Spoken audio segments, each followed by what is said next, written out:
राम कृष्ण हरी जय जय राम कृष्ण हरी।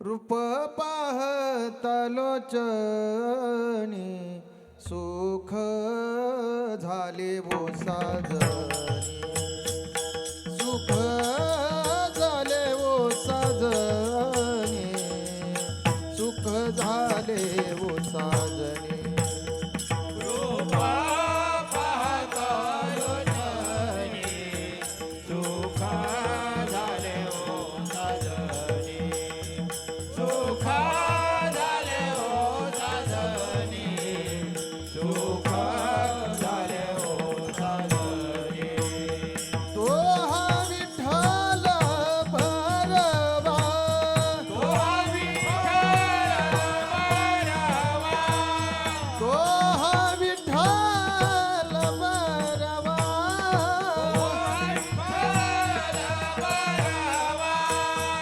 तो हा विठ्ठल बरवा तो हा माधव बरवा तो हा माधव बरवा तो हा माधव बरवा तो विठ्ठल भरवा तो माधव भरवा तो माधव भरवा तो माधव भरवा बहुत सुकृताची जोडी म्हणून विठ्ठली आवडी म्हणून विठ्ठली आवडी म्हणून विठ्ठली आवडी बहुधा सुकृताची गोडी म्हणून विठ्ठली आवडी म्हणून विठ्ठली आवडी म्हणून विठ्ठली आवडी तो हा विठ्ठल भरवा तो विठ्ठल भरवा तो हा विठ्ठल भरवा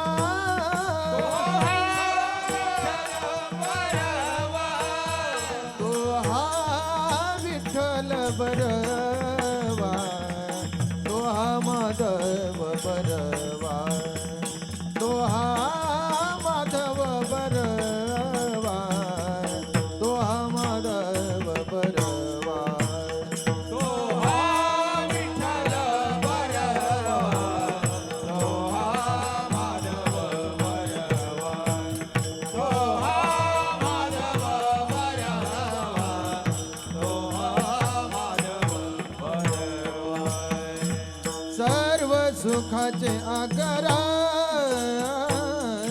सर्व सुखाचे आगरा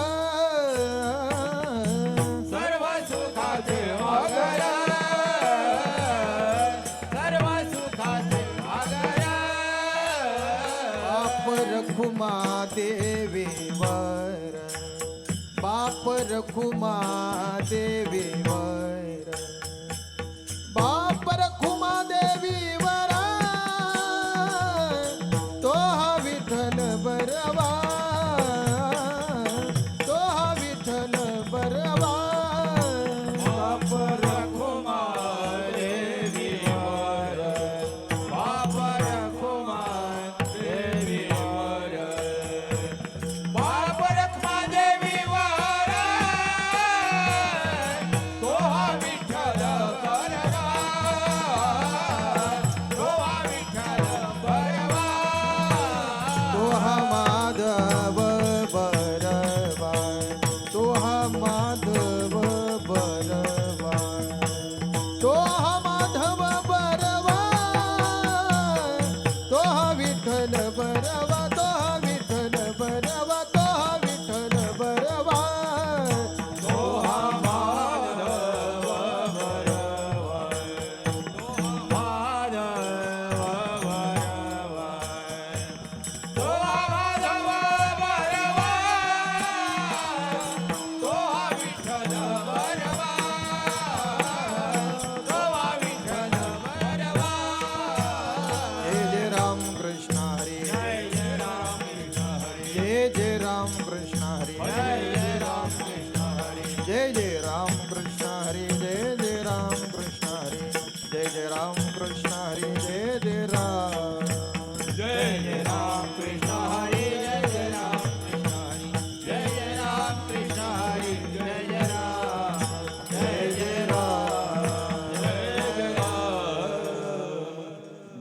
कर्ण मुली सांगू आली गोष्टी कर्ण बोले सांगू आली गोष्टी जरा कर्ण मुली सांगू आली गोष्टी कर्ण बोले सांगू आली गोष्टी मृत्यूची या भेटी जवळी आली रोजच्या भेटी जवळ आले रोजच्या भेटी जवळ आले आता माझ्या मना होई सावधान आता माझ्या मना होई सावधान आता माझ्या मना होई सावधान आता माझ्या मना होई सावधान ओम पुण्याचे जाण कार्य सिद्धी ओ पुण्याची दान काय शेती ओ पुण्याची दान काय शेती शेवटची घडी बुडताना लगे वेळ शेवटची घडी उठाना गे वेळ शेवटची घडी बुडताना लगे वेळ शेवटची घडी बुडताना लगे वेळ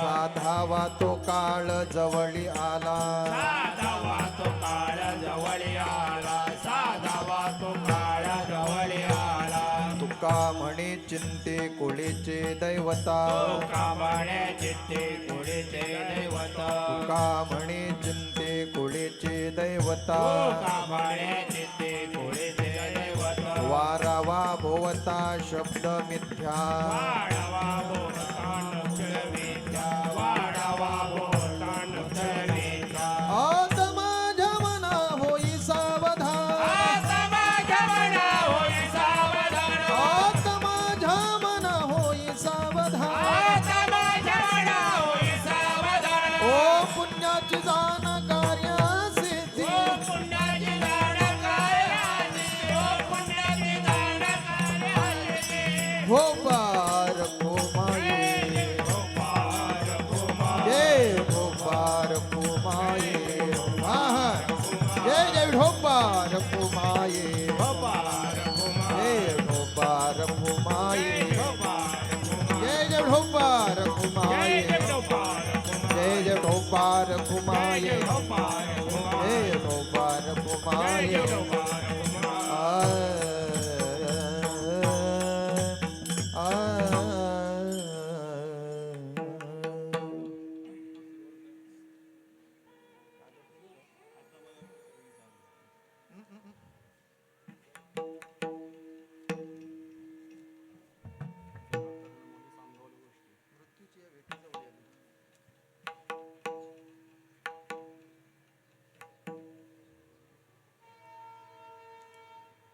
आईचं नाव काय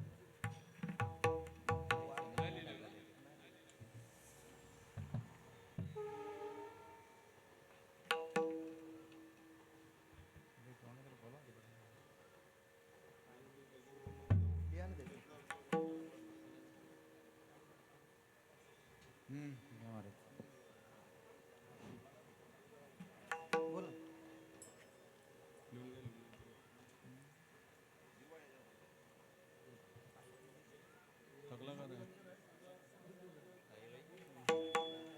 राहू दे, राहू दे. करा पण.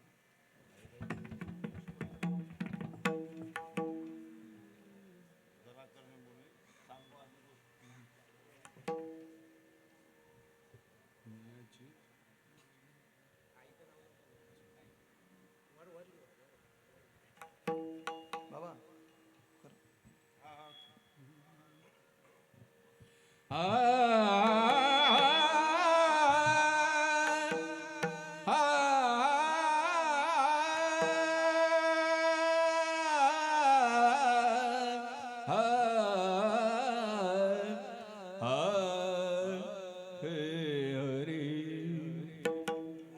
जरा कर्ण मुली सांग हली गोष्टी जरा कर्ण मुली सांग हली गोष्टी जरा कर्ण मुली सांगो आली गोष्टी जरा कर्ण मुली सांगो आली गोष्टी जरा कर्ण मुली सांग हली गोष्टी जरा कर्ण मुली सांग हली गोष्टी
आली गोष्टी जरा कर्णमुली मृत्यूच्या भेटी मृत्यूच्या भेटी जवळी आली आता माझ्या मना होय समाधान आता माझ्या मना होय सावधान या भेटी मृत्यूच्या भेटी जवळी आली आता माझ्या मना होई सावधान आता माझ्या मना होई सावधान ओमची जाण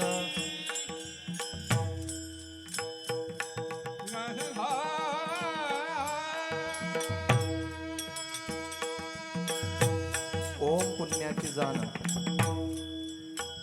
ओम पुण्याची दान सिद्धी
पुण्याची दान भावे सिद्धी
जगद्गुरु तुकाराम महाराज, बजरंग बली, छत्रपती शिवाजी महाराज, आप अपने गुरुदेव की, आप अपने माता पिता की, बोलो रे भाई सब संतन की।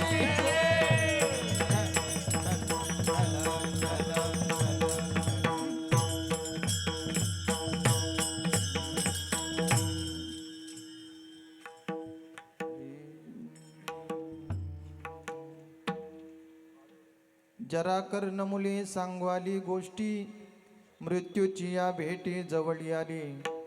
आता माझ्या मना होई सावधान, ओम पुण्याची जाण कार्यसिद्धी। शेवटची घडी बुडता न लगे वेळ, साधावा तो काळ जवळी आला। आता माझ्या मना होई सावधान, ओम पुण्याची जाण कार्यसिद्धी। तुका म्हणे चिंती कुळीची दैवता, वारावा भोवता शब्द मिथ्या।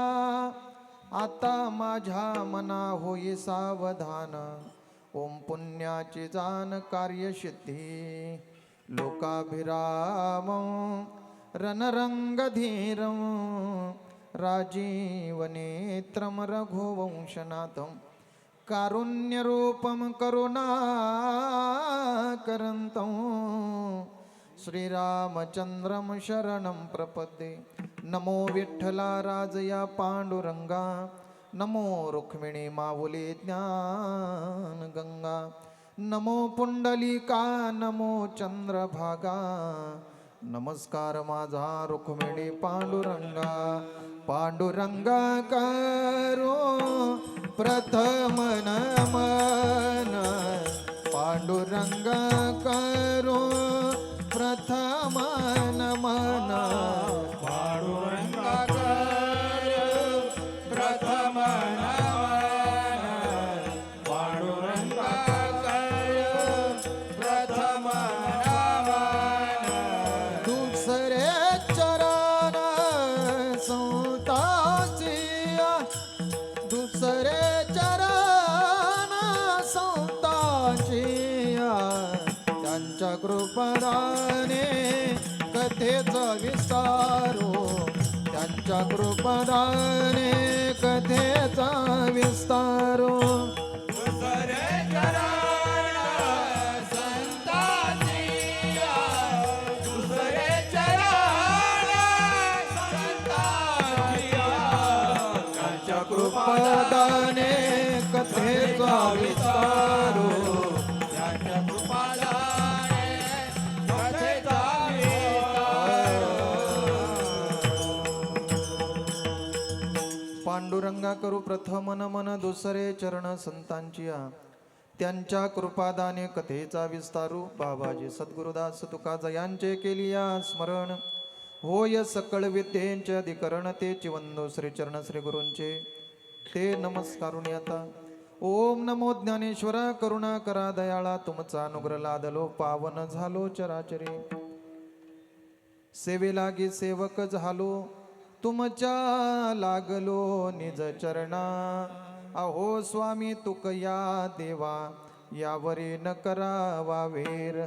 मस्तक हे पायावरी, या वारकरी संतांच्या। जरा कर्ण मुली सांगवाली गोष्टी, मृत्यूची या भेटी जवळी आली। आता माझ्या मना होई सावधान, ओम पुण्याची जाण कार्यसिद्धी प्रस्तुत। प्राप्त प्रसंगी प्राप्त स्थळी कीर्तन रूपी सेवे करता निवडलेला अभंग।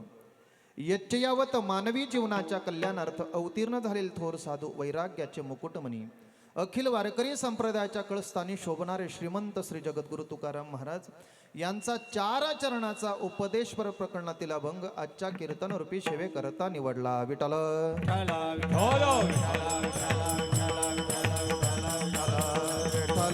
विठ्ठल विठ्ठल विठ्ठल। आजच्या अभंगाचं वैशिष्ट्य महाराजांचं खूप गोड आहे।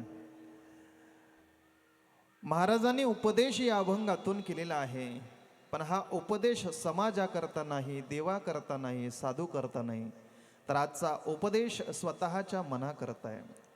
महाराज सांगतात आता माझ्या मना होई सावधान. हे मना आता तू सावध हो. कर काय? ओम पुण्याची जाण कार्यसिद्धी.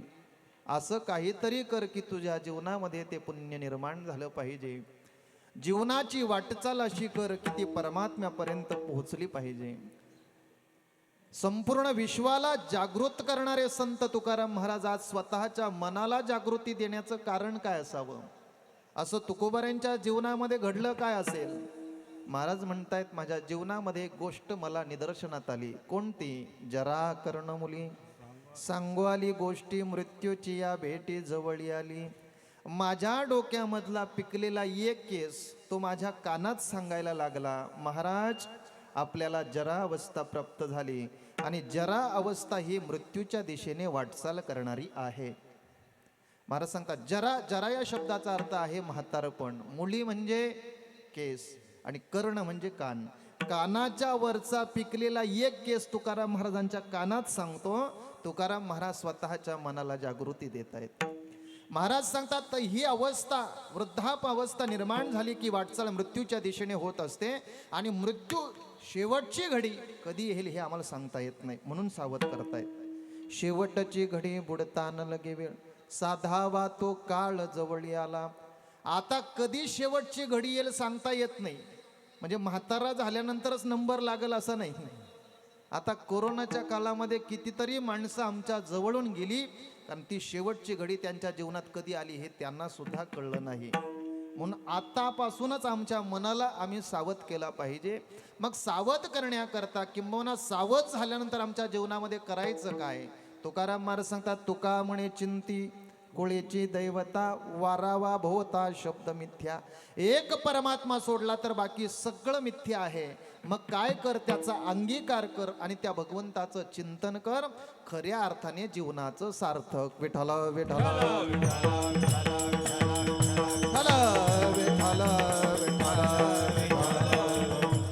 अभंगावर चिंतन करण्यापूर्वी अल्पसहा परिहार. तुम्ही आम्ही सर्वच जण या ठिकाणी काय निमित्तानं उपस्थित आहोत सगळ्यांना माहीत आहे. या घरातून निघून गेलेल्या कैलासवासी ताराबाई लक्ष्मण म्हात्रे, ताईबाई लक्ष्मण म्हात्रे यांचं निधन होऊन आजचं पहिलंच ना प्रथम पुण्यस्मरण प्रथम वर्ष श्राद्धानिमित्तानं आपण या ठिकाणी उपस्थित आहोत. त्यांच्या पश्चात 2 मुलं आणि 2 मुली सुभाष लक्ष्मण म्हात्रे, सुधाकर लक्ष्मण म्हात्रे, सुजाता गणेश शेलार आणि अलका वासुदेव भोईर आणि संपूर्ण हा त्यांचा म्हात्रे परिवार. आईंचं जाणं या घरातून झालेलं आहे. एक मायेची सावळी आपल्या घरातून निघून गेलेली आहे. किंबहुना 1 वर्ष तिला आज पूर्ण होत आहे. ज्या दिवशी हा आत्मा परमात्मा चैतन्य हा देह सोडतो आणि तिथून त्याचा प्रवास चालू होतो, त्या लोकांमध्ये जाण्याकरता त्याला पूर्णतः 1 वर्ष लागतं. किती? 1 वर्ष. मृत्यू झाल्यानंतर लगेच जन्म दुसरा भेटत नाही बरं का. 1 वर्षाचा प्रवास आहे, 12 महिन्याचा प्रवास आहे. आम्ही काय करतो? एखादा जीवात्मा गेला, शरीर पडलेला आहे प्रेत रूपाने, आम्ही त्याला उचलतो आणि शेवटची त्या ठिकाणी अंतविधी म्हणतो, अंत्यसंस्कार त्या ठिकाणी केले जातात. आमच्याकडे सगळ्या विधी केल्या जातात. 3रा विधी केला जातो, दशक्रिया विधी, दशपिंड पाडले जातात. 12वा 13वा संपन्न करतो.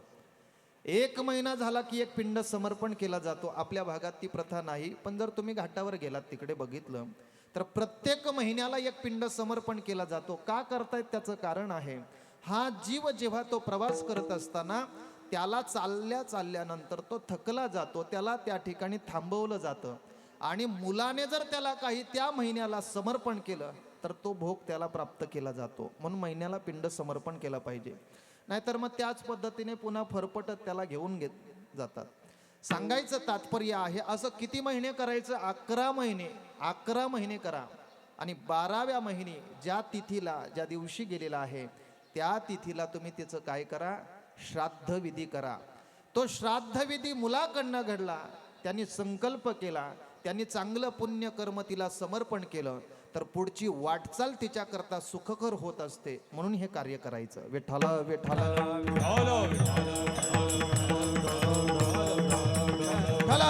विठ्ठल विठ्ठल खऱ्या अर्थाने बघायला गेलं तर ही माऊली भाग्यवान आहे की तिच्या मुलाने हे सगळं कार्य तिच्याकरता करत लावलेलं आहे. काही लोकांना 13वा कळत नाही, 12वा कळत नाही, पण महाराज या ठिकाणी ती माऊली भाग्यवान आहे की तिचं वर्ष श्राद्ध होत आहे आणि ते पण कीर्तनाच्या माध्यमातून तिला शेवटची श्रद्धांजली समर्पण केली जाते. हे खऱ्या अर्थाने धन्यतेचं लक्षण आहे.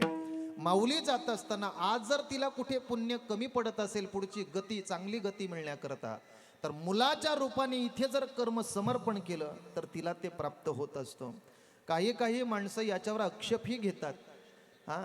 नास्तिक जे शास्त्रकार सांगितलेले आहेत ना, त्याच्यामध्ये चार्वाक नावाचा एक शास्त्रकार आहे. त्याचं म्हणणं आहे, तुम्ही काय हा थोतांड मांडलाय? एखादा जीवात्मा गेला, शरीर पडलं की संपलं, माती झाली, त्याची राख झाली. आता त्याच्या नावाने कर्म कशा करता करायचं?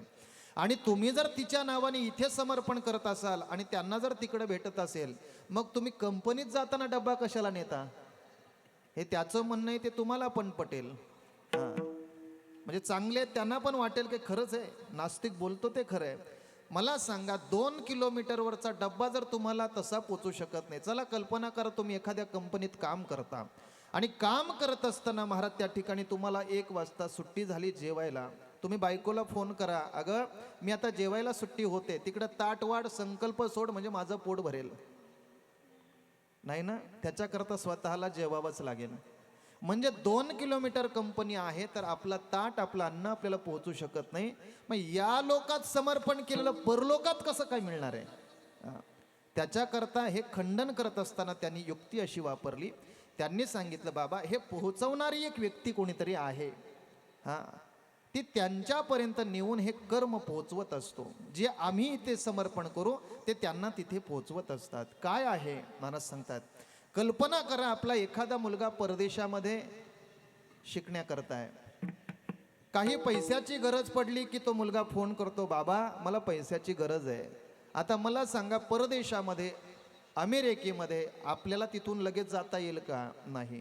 त्याला तर अडचण आहे, पैसे भेटले पाहिजे. मग जवळच्या पोस्टात जातो, एक फॉर्म भरला जातो आणि सगळे पैसे तिथे भरतो आणि निघून येतो.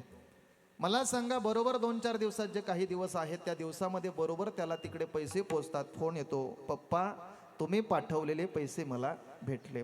मला सांगा, भिवंडीत किंवा डोंबिवलीत टाकलेले पैसे अमेरिकेला प्राप्त झाले ना? भिवंडीचा माणूस किंवा डोंबिवलीचा माणूस अमेरिकेला गेला का? बोला, तुमच्याकडनं मला ऐकायचं आहे. डोंबिवलीचा माणूस गेला का तिकडे? नाही गेला. पण पैसे पोचले नाही का? पोचले. मग पोचवणारा कोण आहे? डोंबिवलीची जी माणसं आहेत त्या खात्यातली माणसं, त्याच्या वाट्याला जे आलेलं काम आहे ते चोख करत असतात. इथून आपण आपल्याला एअरपोर्टला नेऊन टाकायचे आहेत ते, मग तिथून टाकणारा एखादा असतो, पुन्हा त्याच्यातून बाहेर काढून आणि त्यांच्या देशामध्ये त्यांच्या पोस्टात नेऊन टाकणारा एक वेगळा व्यक्ती असतो. मग तिथून वेगवेगळे तालुके, जिल्हा जे असेल त्या स्तरावर पोहोचवणारे त्याचं विलगीकरण होतं, ते वेगळं केलं जातं आणि तिथून ज्याच्यापर्यंत पोहोचवायचं आहे त्याच्यापर्यंत पोहोचतं. आता दुसरा प्रश्न असा विचारतो, भारतात भरलेले पैसे तेच त्याला भेटतात का अमेरिकेतले भेटतात? बोला. भारतातलं चलन भेटतं की अमेरिकेतलं? कोणाचं? अमेरिकेतलं. पैसे आपले भारतात भरले पण अमेरिकेचे डॉलर त्याला भेटले जातात. तसं इथं तुम्ही भाताचं शीत समर्पण केलं तिच्या पिंडावर, पण त्यांना जे पाहिजे तेच तिथं भेटतं. विठाला विठाला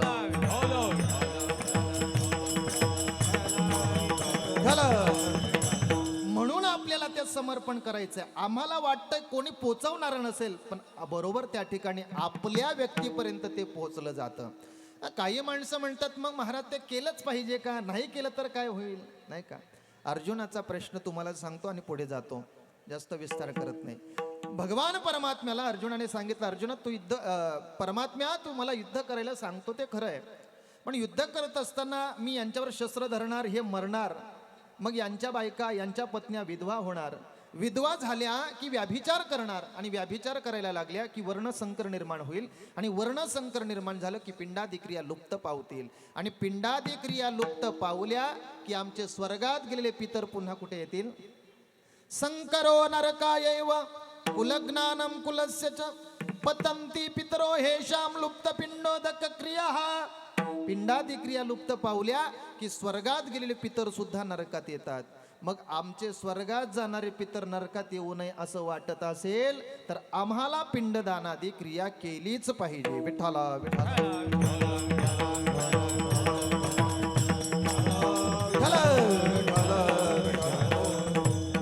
म्हणून आजची ही क्रिया म्हणजेच वर्ष श्राद्धाचा कार्यक्रम आपण त्या मातोश्रीच्या चरणी समर्पण करणार आहोत. त्या निमित्तानं तुम्ही आम्ही सर्वच जण या ठिकाणी उपस्थित आहोत. त्यांच्या सेवेकरता निवडलेला जो अभंग आहे तो तुकाराम महाराजांचा आहे. आजचं नवलावच सांगणारा अभंग आहे. तुकाराम महाराजांनी बऱ्याच ठिकाणी जर पाहिलं तर तुकाराम महाराजांचा गाथा उघडून बघा. त्याच्यामध्ये संतपर, नामपर, उपदेशपर भरपूर अभंग तुकाराम महाराजांनी गायलेले आहेत. त्याच्यामध्ये एक उपदेशपर प्रकरणातलं एक प्रकरण आहे. त्याच्यामध्ये बघत असताना कधी कधी तुकाराम महाराज देवाला जाग करतात, कधी साधूला जाग करतायत, कधी समाजाला जाग करतायत. अनेक उदाहरणं आपल्याला पाहायला मिळतील. काही ठिकाणी तुकाराम महाराज आधी करून संतांनी देवाला सुद्धा जाग केलं की नाही. परमात्म्याच्या काकड आरती करता जेव्हा ही संत मंडळी जात आहेत ना तेव्हा परमात्म्याला उठवतायत. उठा पांडुरंगाता दर्शन द्या सकळा, दर्शन द्या सकळा, झाला ऋणदय सरली निद्रेची वेळा. त्या पांडुरंगाला सांगतात, हे भगवंता किती वेळ झालं बघ, आणखी झोपलाय, तुला काय वाटतं की नाही. पण तरी देव उठायचं काही नाव घेत नाही. शेवटी संत महात्मे आई साहेबांना थोडा वशेला लावतात. राई रखुमा बाई तुम्हा येऊ द्या दया, तुम्हा येऊ द्या दया, शेज हलवुनी जागे करा देवराया. त्या आई साहेबांना विनंती करतात, आई साहेब देव झोपलाय, त्यांना उठवा, जाग करा, किती वेळ झोपायचंय. अरे सगळी संत मंडळी आलेत ना, वाळवंटापासून महाद्वारापर्यंत, वाळवंटापासून ही मंडळी सगळी लाईन मध्ये उभी आहे आणि भगवंताला आणखी झोपायचं सुचलंय का, उठवा त्यांना. संत महात्मे देवाला सुद्धा जाग करतायत, उठवतायत. ते नामदेवरायांचं कीर्तन चालू होतं आणि त्या कीर्तनामध्ये भगवान परमात्मा नाचत होता. नाचता नाचता रंग भरला त्या कीर्तनामध्ये. एवढा रंग भरला गेला की जगाच्या मालकाने देहभान हरपून नामदेवरायांच्या कीर्तनात नाचावं. आम्ही नाचत नाही, तो भाग वेगळा. त्यांच्या कीर्तनामध्ये देव नाचायचं, ते कीर्तनही तसं होतं, ते कीर्तनही तसं होतं. जगाचा मालक त्यांच्या ठिकाणी नाचू लागला. एवढा नाचायला लागला, एवढा नाचायला लागला की कमरेचा पितांबर कधी गळून पडला हे देवाला कळलं नाही. नाचता नाचता देवाचा गळला पितांबर, देवा गळला पितांबर, सावध होई देवायसे बोले कबीर. नामदेव कीर्तन करी पुढे देव नाचे पांडुरंग. भगवान परमात्म्याच्या कमरेचा पितांबर गळाला. सावध कोणी केला? कबीर महाराज. विठ्ठला विठ्ठला.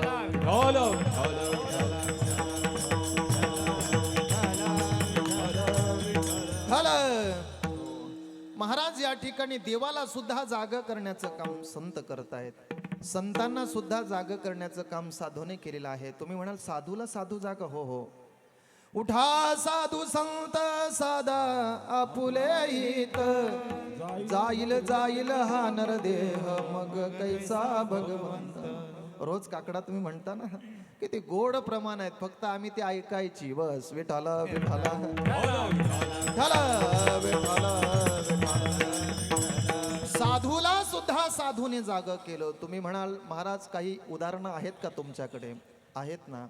लहानशी चिमुरडी मुक्ताई महाराज, संत मुक्ताई, किती वय आहे? फार कमी वय.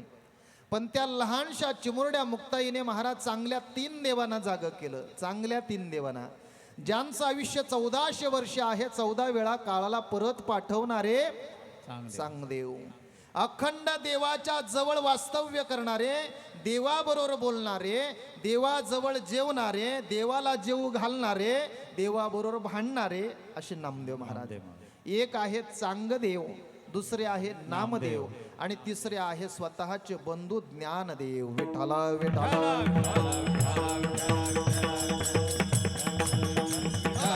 विठाला विठाला विठाला. करण्याचं काम संत मुक्ताई करतायत की नाही. 1400 वर्षे जीवन जगले पण जीवन सफल नाही झालं महाराज, कारण जीवनामध्ये गुरु नाही. सफल जीवन होत नाही. 14 वेळा काळाला परत पाठवलं ना. चांगदेव महाराजांची जी ख्याती होती ना, चांगदेव महाराज 6 महिने समाधीस्थ व्हायचे आणि समाधी लावल्यानंतर महाराज अनेक प्रेत परिसरातली येऊन त्यांच्या पुढे पडायची. 6 महिन्यातून समाधी उत्थान पावली आणि चांगदेव महाराजांनी त्यांच्याकडे दृष्टी टाकली की सगळी उठून ना घरी जायची महाराज. कोण? प्रेत प्रेत मेलेली माणसं उठून जायची महाराज. पैठणवरून ही 4 लेकरं आळंदीच्या दिशेने जात असताना तो आश्रम लागला आणि आश्रमाजवळ घाण येऊ लागली. मुक्ताई ज्ञानदादाला विचारते, दादा इथे घाण कसली येते? मुक्ताईला ज्ञानदादा समजावतायत, अगं मुक्ते, हे चांगदेव महाराजांचं प्रस्थ आहे, मोठं आश्रम आहे. अनेक लोक या ठिकाणी आणून टाकली जातात. ज्या दिवशी समाधी उत्थान पावते त्यावेळेस त्यांच्याकडे बघलं जातं आणि बाकीची सगळी माणसं उठून तिथून निघून जात आहेत. मुक्ताई सांगते, त्याच्याकरता दादा 6 महिने कशाला वाट बघायची? म्हणे मी करू का जिवंत यांना? म्हणे कर, तुला करायचं. मेलेल्या कुत्र्याचा हाड पडलेलं स्पर्श केला महाराज, कुत्रा जिवंत झाला. त्या प्रेतातून पळू लागला. सगळी माणसं उठून घरी गेली. चांगदेव महाराजांची समाधी उत्थान पावली. बघितलं एकही प्रेत नाही. विचारलं शिष्याला, का रे बाबा 3 वर्ष कोरोनाचे गेले, एक पण नाही गेला? काढा तरी कुठला घेतला, डॉक्टर तरी कुठला याने बघितला? 3 वर्षामध्ये एक पण नाही गेला म्हणजे? त्या शिष्याने सांगितलं, बाबा या ठिकाणी खूप प्रेत होती, पण पैठणवरून काही 4 लेकरं, लहान लहान लेकरं आळंदीच्या दिशेने जात असताना त्यांनी हा सगळा प्रकार बघितला आणि त्याच्यातली सगळ्यात लहान मुलगी, तिने मेलेल्या कुत्र्याचं हाड उचललं, स्पर्श केलं, कुत्रा झाला, प्रेतामध्ये पळू लागला आणि पळता पळता महाराज सगळी प्रेत उठून घरी निघून गेली. चांगदेवाला आश्चर्य पडलं, अरे जे कार्य करण्याकरता मला 6 महिने लागतात, ती लहान चिमुरडी एखादी पोरगी करत असेल तर निश्चित अधिकारी असले पाहिजे, मला भेटलं पाहिजे त्यांना. पण शिष्याने सांगितलं, महाराज तुम्ही महान आहात, एवढा लवाजमा तुमच्या पाठीमागे आणि ते लहान पोरं आहेत त्यांना तुम्ही भेटायला जाता? मग त्याच्या अगोदर पत्र व्यवहार करावा. पत्र लिहायला सुरुवात केली, पण मायना काय टाकावा हे कळलं नाही बाबा. बराच वेळ डोकं खाजावलं आणि जी मोठी माणसं असतात ना, थोडं विचार पण करतात बरं का. नाही कळलं तर सरळ गुंडाळला पेपर, कोरा कागद शिष्याच्या हातात दिला आणि सांगितलं, जा त्यांच्याकडे दे, त्यांना माहीत आहे काहीतरी मिळणार आहे आपल्याला याच्यातून. तो कोरा कागद ज्या वेळेस त्यांच्यापर्यंत पोहोचला गेला, निवृत्ती दादाच्या हातात पडलं. निवृत्ती दादा बघतो कोरा आहे. ज्ञानदादाकडे गेलो, कोरा आहे. सोपन दादाकडे गेलो, कोरा आहे बाबा. पण मुक्ताईकडे गेल्यानंतर कोरा कागद बघितला, तळपायाच्या मस्तकात गेली आणि विचारलं, दादा कोणाचा आहे? म्हणे आता ज्यांच्या ठिकाणावर आलो ना त्या चांगदेव महाराजांचा. मुक्ताई कडाडल्या, मेला 1400 वर्ष जगला पण कोरा राहिला. 3 भावंड काही नाही बोलली, पण मुक्ताई मात्र त्याच्याकरता शब्द वापरतायत. 1400 वर्ष जगून कोरा राहिला. ज्ञानदादाने समजावलं, मुक्ते कोरा आहे म्हणून बरं आहे, लिहिलेलं असतं तर आपल्याला लिहिता आलं नसतं. 65 ओव्या तयार केल्या आणि चांगदेवांना समर्पण केला. चांगदेव म्हणे आजी जन्म आलो, गुरुपुत्र झालो मुक्ताईचा. महाराज 1400 वर्ष जीवन जगलेलं पण जीवन कोरं होतं. मुक्ताईच्या सानिध्यात आलं ना, जीवन बदलून गेलं. विठाला विठाला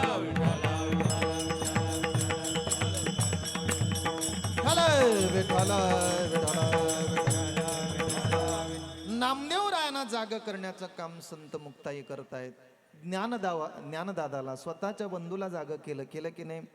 आळंदीमध्ये जेव्हा लोक नको नको ते बोलू लागले, रिकामी झोळी खांद्यावर आली आणि माऊली ताटी लावून बसतायत. गुडघ्यामध्ये डोकं खुपसलेलं आहे, लाल बुंद चेहरा झालेला आहे. अनेक लोकांनी माऊलींना हिनवलं महाराज, हिनवलं. कोणी मधुकरी वाढली नाही. मुक्ताईने एका छिद्रातून बघितलं आणि ज्ञानदादाला सांगितलं, दादा या विश्वकल्याणाकरता तुमचा अवतार आहे आणि असे रागाने जर तुम्ही ताटीचा दरवाजा लावून बसले तर या जगाकडे, या विश्वाकडे कोण बघणार आहे? माऊली, या समाजाकरता आपण अवतीर्ण झालेला आहोत ना. तुम्ही संत आहात, तुम्ही योगी आहात. समाज कितीही रागवला तरी शब्दशस्त्रे झाले क्लेश, संती मानावा उपदेश. तुम्ही योगी आहात, योगी पावन मनाचा, साहे अपराध जनाचा. सगळे अपराध जो पोटात घालतो ना बाबा, त्याला योगी म्हणतात. आणि माऊली, तुम्ही तर योग्यांची माऊली आहात. कोणीतरी रागावलं, कोणीतरी बोललं म्हणून तुम्ही या ठिकाणी ताटीचा दरवाजा बंद करू नका. आज मुक्ताईने जर ज्ञानदादांना जाग केलं नसतं तर गीतेसारखं तत्वज्ञान आमच्या घराघरात पोचलं नसतं. विठाला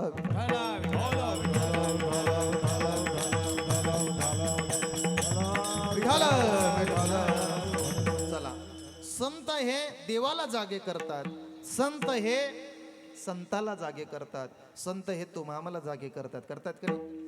आता तरी पुढ्याची उपदेश, आता तरी पुढ्याची उपदेश. जाताना थोडा आवाज येतो.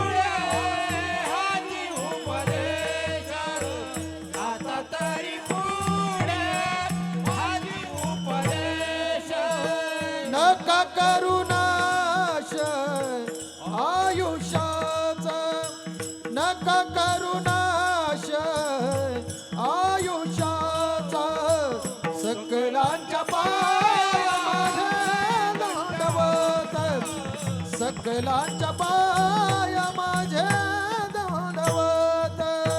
नका करुणाश आयुष्याचा, नका करुणाश आयुष्याचा. सगळ्याच्या पाया माझे दंडवत, सगळ्याच्या पाया माझे दंडवत. देवाला जागा करण्याची भूमिका साधूचे, साधूला जागा करण्याची भूमिका साधूचे.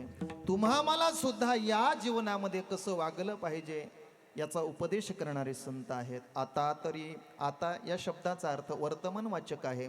आता म्हणजे तुम्हाला मनुष्य देह मिळाला ना, आता 3 वर्ष कोरोनाचे गेले पण तुम्हाला धक्का लागला नाही ना, आता सावध होऊन आपण देवाचं चिंतन केलं पाहिजे.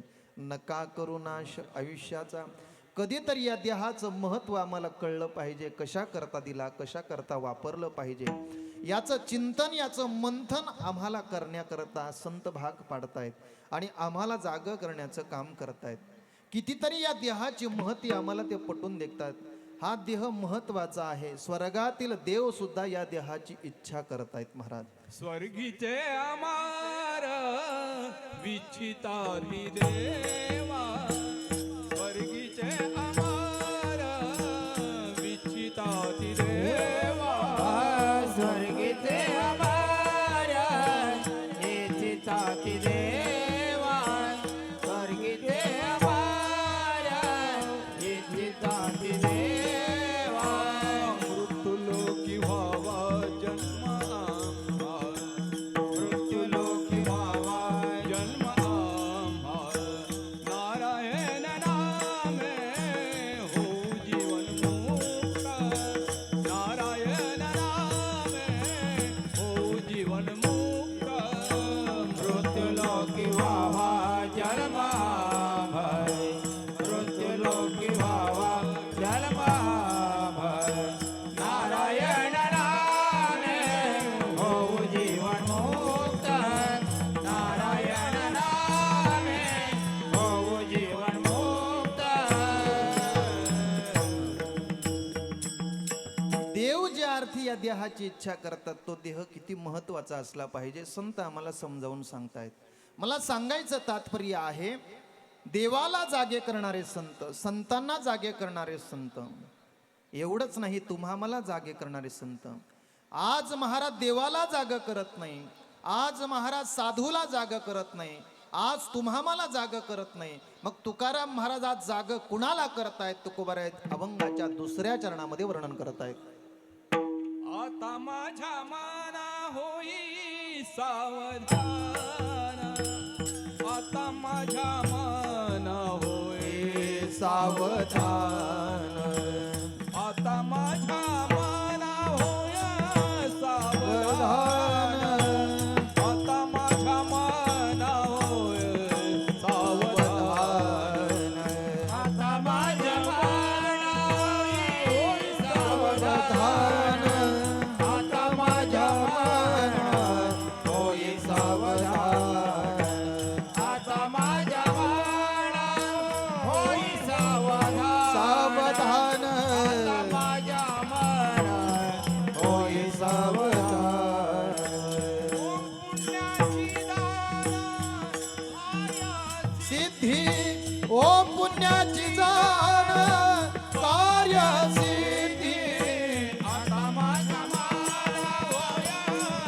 सावधान आता माझ्या मना सावधान आता माझ्या मना होई सावधान आता माझ्या मना होई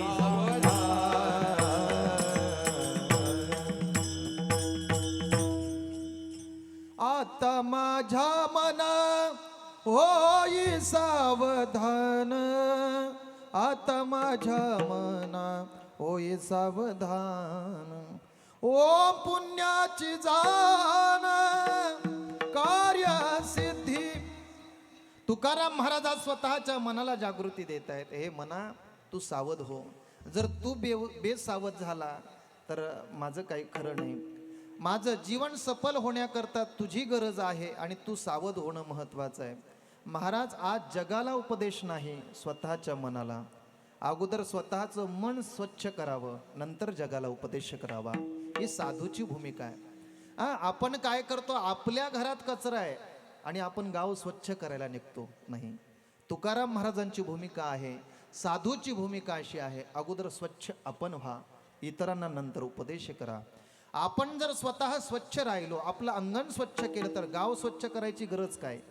आपण आपलं स्वतःचं अंगण स्वच्छ केलं आणि प्रत्येकाने ठरवलं आपापलं अंगण स्वच्छ करा, गाव स्वच्छ वेगळं करायची गरज आहे हा नाही.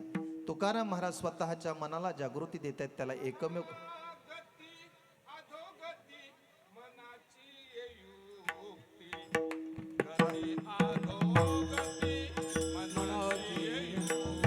टाळ टाळ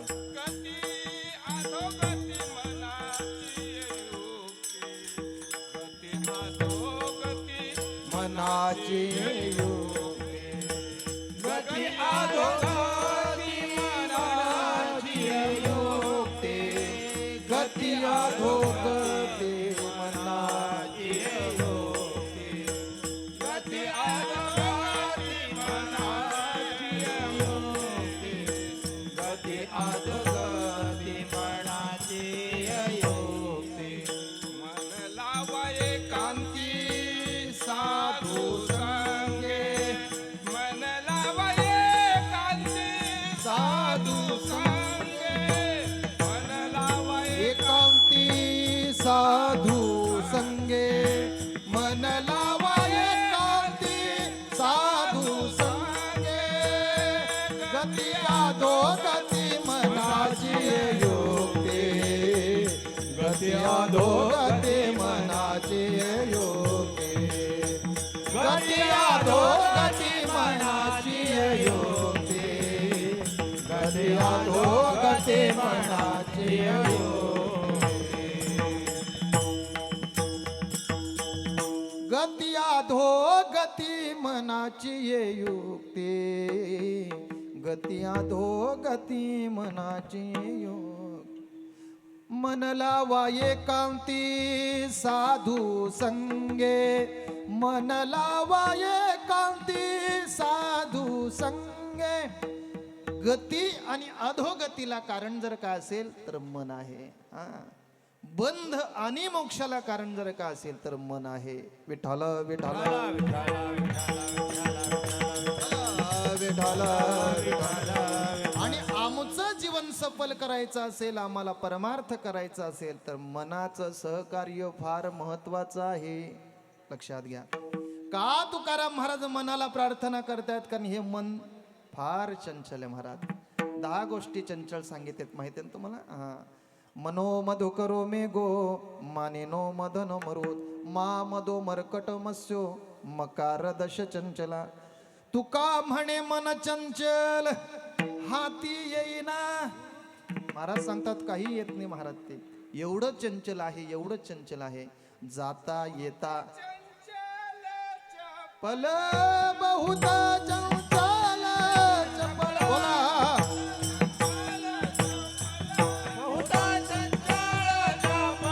जाता येता न लगे वेळ जाता येता न लगे वेळ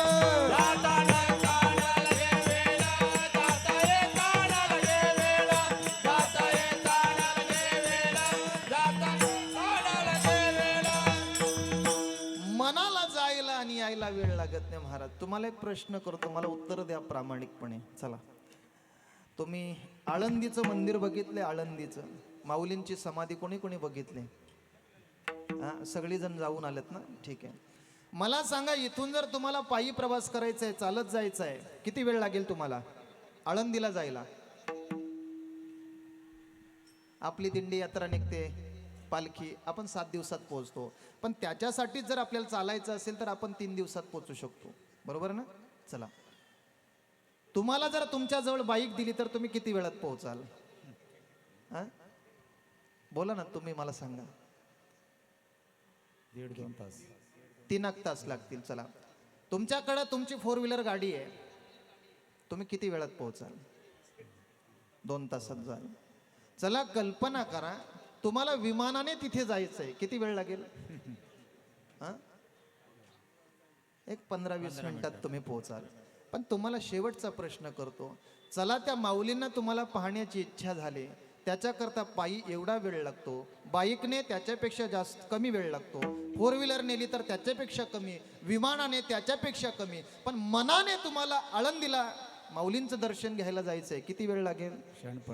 माणसं परत पण आली असतील रिटर्न. विठाला विठाला विठाला विठाला. महाराज सांगतात, जाता येता न लगे वेळ. मनाला जायला आणि यायला वेळ लागत नाही महाराज. हा, आता इथे बसले बरीच माणसं घरी जाऊन पण आली असतील, बसल्या बसल्या घरी जाऊन आले असतील. बाबा बरोबर ना? हा, मनाचा स्वभाव फार वाईट आहे महाराज. रमलं तर रमतो, नाही रमलं तर कीर्तनात पण रमत नाही. ते काही माणसं अशी बसतात, तो मन अगोदर सांगतो अशा ठिकाणी बस जिथून बुवा पण दिसला पाहिजे आणि चप्पल पण दिसली पाहिजे. अशी माणसं असतात महाराज. म्हणून महाराजांनी या ठिकाणी प्रथमतः सावध कुणाला केलंय? हाताला नाही, पायाला नाही, डोळ्याला नाही, कानाला नाही, कुठल्याच अवयवाला महाराज सावध करत नाही. पण जे दिसत नाही पण त्याच्याशिवाय कार्य, अशा मनाला सावध करतात. आता माझ्या मना होय सावधान, ओम पुण्याची जाण कार्यसिद्धी. असं काहीतरी जीवनामध्ये तू कर. पण तुकाराम महाराजांना आम्ही प्रश्न विचारू, महाराज बाकीच्या लोकांना जागे करणारे तुम्ही, साधूला जागे करणारे, देवाला जागे करणारे, आज तुम्ही स्वतःच्या मनाला जाग करण्याकरता असं तुमच्या जीवनामध्ये काय घडलं? असं घडलं तरी काय सांगा ना तुकाराम महाराज. तुकाराम महाराज त्याचं उत्तर पहिल्या चरणात देतात.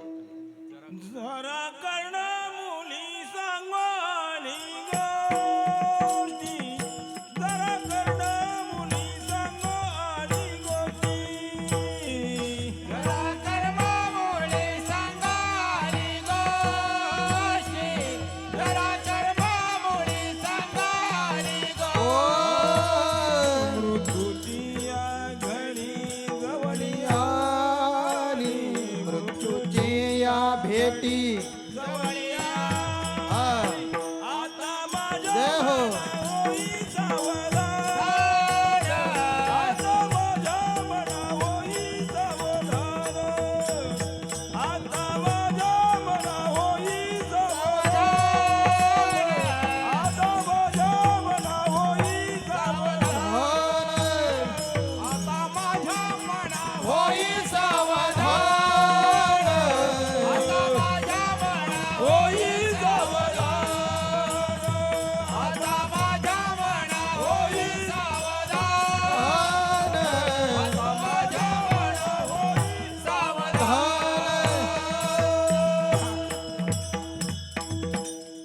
जरा कर्ण मुली सांगोली गोष्टी, जरा कर्ण मुली सांगोली गोष्ट. तुकाराम महाराजांना विचारलं, महाराज तुम्ही स्वतःच्या मनाला सावध का करता? असं तुमच्या जीवनामध्ये घडलं काय? काय पाहिलं तुम्ही? तुकाराम महाराज सांगतात, माझ्या जीवनामध्ये एक गोष्ट मला निदर्शनात आली आणि ती वस्तू माझ्या कानात सांगते. काय सांगते? जरा कर्ण मुली सांगवाली गोष्टी, मृत्यूची या भेटी जवळी आली. कानाच्या वरचा एक केस पिकलेला तो माझ्या कानात सांगतो, बाबा आता तुमची वाटचाल मृत्यूच्या दिशेने होत आहे. एक केस पिकला. तुकाराम महाराज मनाला सावध करतायत. राजा दशरथाच्या जीवनातला एक केस पिकला.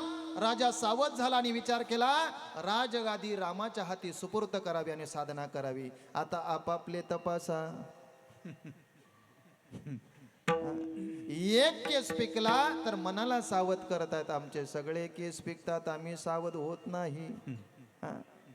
पहिलं लेटर भगवंताने आम्हाला केसाच्या रूपाने पाठवलं. पहिलं लेटर.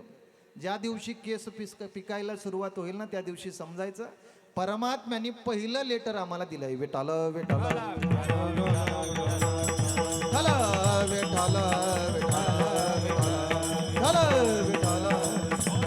परमात्म्याचं दुसरं लेटर आहे.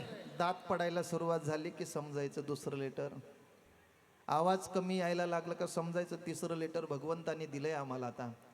आणि सगळ्या महाराज अवयवातून नाकातून डोळ्यातून घाण बाहेर पडायला लागली. हा, नाक मुक गळू लागले लाल आणि शेंबूड कंशापरी कर्णये बधीर झाले वाचा बोले श्वानापरी गती झाली अवघे करते हाड हाड. लाल शेंबूड सगळं काही नाका तोंडातून गळायला लागलं ना समजायचं शेवटचं लेटर. आता वलकटी गुंडायला हरकत. तुमचं हे स्टेशन कुठलं आहे? डोंबिवली का? याच्या पाठीमागचे हा दिवा कोपर आणि मुंब्रा. ठाण्यावरून तुम्ही बसलात. ठाण्यावरून आपण काय करतो सगळा सामान आहे ना इकडे तिकडे आपलं पडलेला असतो. एकदाची जागा भेटू दे सामान. मग आपण काय करतो ठाण्यावरून बसलो. आता काय करतो ट्रेनमध्ये बसल्यानंतर मग नंतर आपण विचार करत असतो. मुंब्रा आल्यानंतर आपल्या लक्षात येतं आपलं सामान व्यवस्थित आहेत ना इकडे तिकडे आपण शोध घेत असतो. मुंब्रा टाकला की लगेच कोपर आहे. कोपर स्टेशन म्हणजेच दिवा स्टेशन म्हणजेच दात पडणं. समजायचं दिवा स्टेशन आपल्या जीवनातलं आलं. आपल्याला उतरायचं कल्याणला आहे. लक्षात घ्या बरं. हां, त्याचं पुढचं स्टेशन कोपर. आपण एक गोष्ट लक्षात घ्यायची. आता कानपूर लाईन आपली गेली. आपलं कोपर स्टेशन आलंय. आता सगळ्या याच्यातून जेव्हा घाण बाहेर पडायला निघेल आता उतरायचं नाही. लोकच उतरून देतील आपल्याला. ट्रेनमध्ये तुम्हाला उतरायची गरज नाही. बरोबर ना? फक्त लाईनला उभं राहायचं. तुम्हाला तगदी घ्यायची गरज नाही. लोक आपोआप उतरून देतात. शेवटची अवस्था आपली तशीच असते. खाटमध्ये पडलेला असतो. लोक सांगतात आता लय टकमक बघतो याला उतरा आता खाली. आता ठेवू फक्त आपली वळकटी गुंडाळून ठेवायची. ह्या ज्या संकेत आहेत ह्या आमच्या मृत्यूच्या दिशेने जाणाऱ्या संकेत आहेत. आम्ही सावध झालो पाहिजे. त्यावेळेस सावध होत नाही. आम्ही आमच्या जीवनातली शोकांकित आहे. आपल्या जीवनामध्ये आम्हाला कळलं पाहिजे हे सगळं आम्हाला प्राप्त झालंय ना मग आता आम्ही परमात्म्याचं भजन केलं पाहिजे ना. पण महाराज आमच्या गौऱ्या स्मशानात गेल्या तरी आम्ही देवाचं चिंतन करायला तयार नाही. आमचे महाराज एक उदाहरण सांगायचे. एक म्हातारा बाबा होता. कधी आयुष्यात देवाचं चिंतन केलं नाही, नामस्मरण केलं नाही, काहीच केलं नाही महाराज. कधी देवाच्या देवळात गेला नाही, कधी सप्ताहाला गेला नाही, कधी कीर्तनाला बसला नाही, कधी सत्संगात गेला नाही. मग त्याने महाराज आयुष्यभर काय केलं? फक्त प्रपंच केला. एक दिवस त्याची वाचा बंद झाली आणि त्याची खाट अशा ठिकाणी टाकलेली की गुरांचा गोठा होता ना तिथे एक वासरू त्याच्या शेजारी बांधलेलं आणि ते वासरू केरसुनी खात होतं. हा, ते या म्हाताऱ्याने पाहिलं. आता याला राहावलं नाही. मुलांना आवाज देतो, बोलता येत नाही, पण बोलल्यानंतर महाराज काय बोलावं कळत नाही. वाके त्याला म्हणायचं होतं. वासरू केरसुनी खातो. मुलं भाविक होती. मुलांनी विचार केला आयुष्यात कधी देवाचं चिंतन बाबांनी केलं नाही, पण मरता का होईना वासुदेव केशव म्हणण्याची इच्छा झाली. त्याला वासुदेव केशव म्हणायचं नव्हतं, त्याला म्हणायचं होतं वासरू. पण मुलं भाविक होती. त्यांना असं वाटलं की चला आयुष्यभर ज्यांनी परमार्थ केला नाही शेवटच्या काळेला आणि परमात्म्याचं म्हणणं आहे अंतकालेच मामेव स्मरण मुक्त्वा कलेवरम. किंवा तुकाराम महाराज म्हणतात अंतकाली ज्याच्या नामाले मुखा तुका म्हणे सुखा पारणाय. म्हणजे शेवटच्या काळाला हो ना देवाचं चिंतन जर बाबाच्या मुखातून येत असेल तर आपण काहीतरी प्रयत्न केले पाहिजे.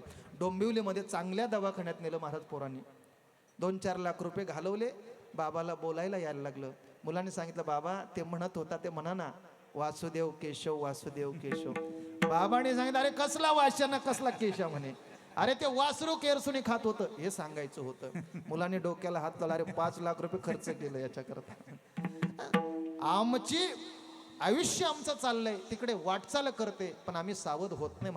महाराज आम्हाला तेच सांगतायत. जरा कर्ण मुली सांगू आली गोष्टी मृत्यूची या भेटी जवळ आली. मरण काळ आमचं जवळ आलेलं आहे याचं भान प्रत्येकाला असलं पाहिजे. म्हणून महाराज सांगतात आता माझ्या मना होई सावधान ओम पुण्याची जाण कार्यसिद्धी. महाराज तुम्ही आताच कशाला सावध करता, नंतर सावध झालं तर?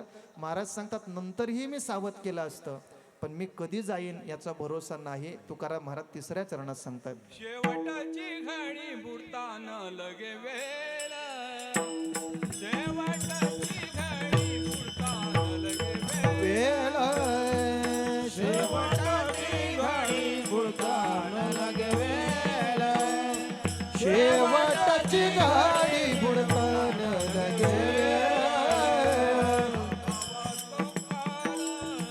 जवळी आला, हा हा टाळ टाळ. जवळी आला, आता माझ्या मना होई सावरा, आता माझ्या मना होई सावरा, आता वाटो आला, जवळी आला, साधावा तो काळा जवळी आला, आता माझ्या मना होई सावरा, आता माझ्या मना होई सावरा.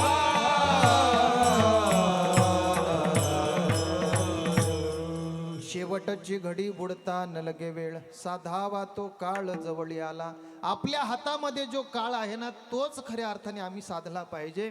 महाराज सांगतायत कधी कुणाचा भरोसा नाही. हा महाराज सांगतात क्या जीवन की पकडी आस, हात में लिया घास. महाराज सांगतात अरे हातामध्ये उचललेला घास आहे तो तुम्ही तोंडात टाकणार आहे, पण तोंडात टाकलेला घास तुमच्या पोटात जाईलच याची सुद्धा शाश्वती नाही. माशी पाख पकडे तव हे सरे. महाराज सांगतात माशीला पंख फडफडण्याकरता जेवढा वेळ लागतो ना, तेवढं माणसाला जायला वेळ लागतो. हा महाराज सांगतात अरे आपल्याला या ठिकाणी कधी जायचं हे आम्हाला माहित नाही. जन्माच्या तारखा आम्हाला माहित आहेत, पण मृत्यूची तारीख आम्हाला माहित नाही. बरोबर ना? जन्माच्या तारखा प्रत्येकाला माहित आहेत ना, प्रत्येकाला माहित आहे. पण मला सांगा मृत्यूची तारीख कुणाला माहित आहे का? जन्माच्या तारखा माहित आहे, म्हणून तर प्रत्येक वर्षाला आम्ही वाढदिवस साजरे करतो, वाढदिवस. पण मृत्यूची तारीख आम्हाला माहित नाही. मी प्रश्न करेन, क्षणभंगूर नाही नाही भरवसा, क्षण भंगूर नाही भरवसा, वारे सावध तोडा माया, वारे सावध तोडा मायाशा, नाही नचले मग गळा पडेल फासा, नाही नकळे मग गळा पडेल फासा. पुढे उच्चार थोर आहे बोल सागर, राम राम स्वराजे, राम राम स्वराजे. क्षणभंगूर नाही भरवसा, वारे सावध तोडा मायाशा, काही नचळे मग गळा पडेल फासा. पुढे हुशार थोरा हे ओळ सागा. क्षणभंगूर माणसाचा भरोसा नाही महाराज. आता तुम्हाला 3 वर्षामध्ये ही प्रचिती आली असेल, बरोबर ना? आमच्या जवळून आमच्या घरातून कितीतरी चांगली चांगली माणसं गेली, आपल्या समाजातून चांगली माणसं गेली, की ज्यांच्या बरोबर आम्ही बसलो उठलो, आम्ही त्यांच्याशी संवाद केला. काहीतरी माणसं अशी गेली महाराज, दवाखान्याच्या निमित्तानं घराच्या बाहेर पडली, स्वतःच्या पायाने चालत गाडीत बसली, पण येत असताना स्वतःच्या पायावर आली नाही, तर चौघांच्या खांद्यावर घरी येत आहेत. काही काही तर जीवन असं झालं महाराज, जी गेली ती पुन्हा घरीच आली नाही. आपल्या गावात सुद्धा येऊ दिलं नाही महाराज, तिकडंच त्यांचा अंत्यविधी केला. सांगा महाराज, कितीतरी माणसं अशी आहेत. आपल्या घरातून एखादा माणूस बाहेर पडतो, 5 मिनिटात घरात येतो म्हणून सांगून जातो, पण आपल्याच पायाने चालत गेलेला माणूस, आपला माणूस, तो स्वतःच्या पायाने आपल्या घरी चालत येईल की नाही याची सुद्धा शाश्वती नाही. आज कितीतरी महाराज घरं आहेत, अशी कुटुंब आहेत की पूर्ण उद्ध्वस्त झालेली आहेत. कुणाचा मुलगा गेला, कुणाचा बाप गेला, कुणाची आई गेली, कुणाची पत्नी गेली, कुणाचा पती गेला, कितीतरी माणसं या ठिकाणी गेली महाराज, ज्याची आपण गणित सुद्धा करू शकत नाही.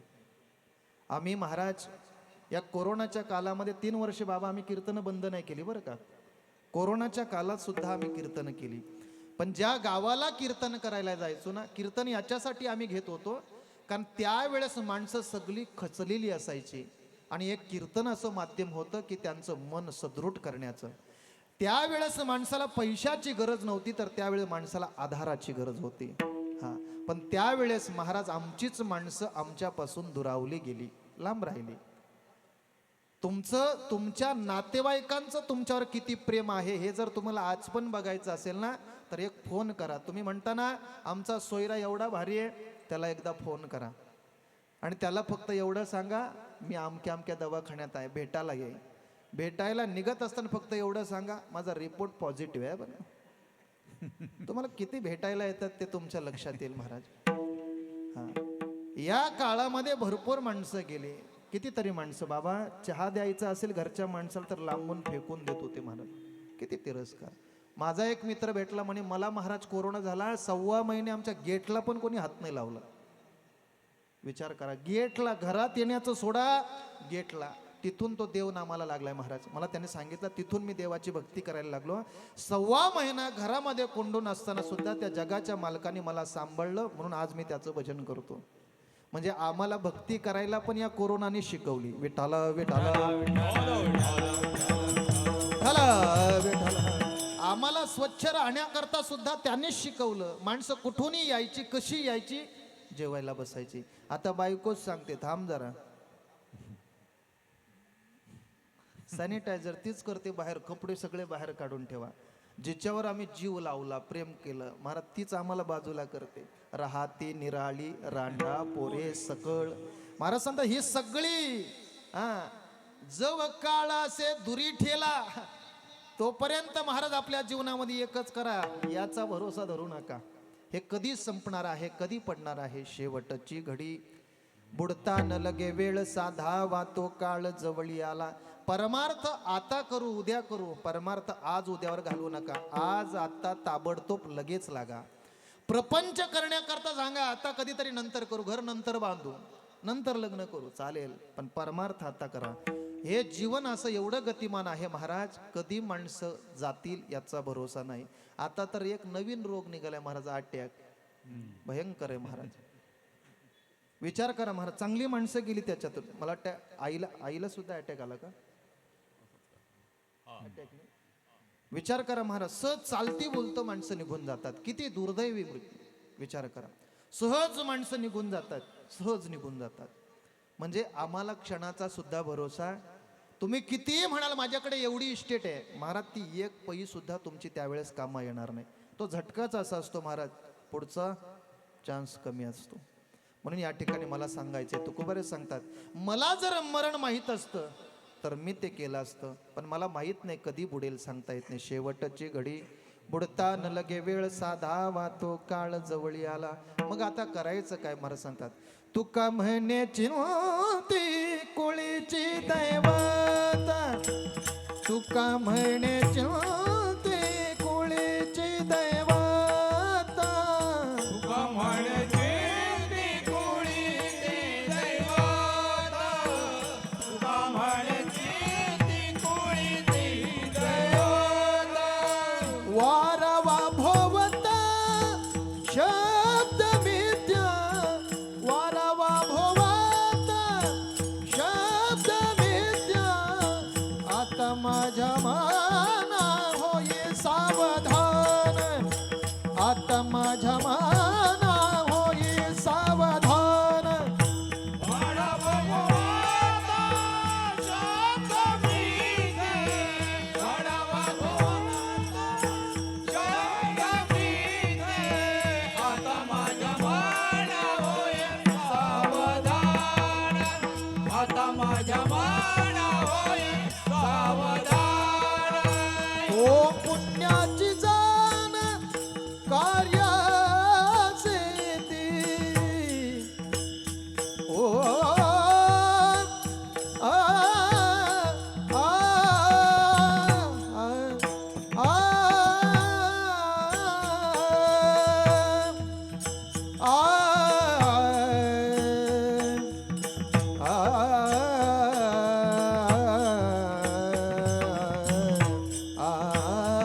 आता माझ्या मना होई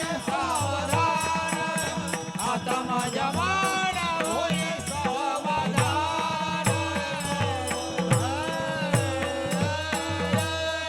मनाला सावध करून फक्त त्या मनाला एवढंच सांगायचंय, मना आता फक्त भगवान परमात्म्याचं भजन कर, याच्यापेक्षा वेगळं काही करू नको.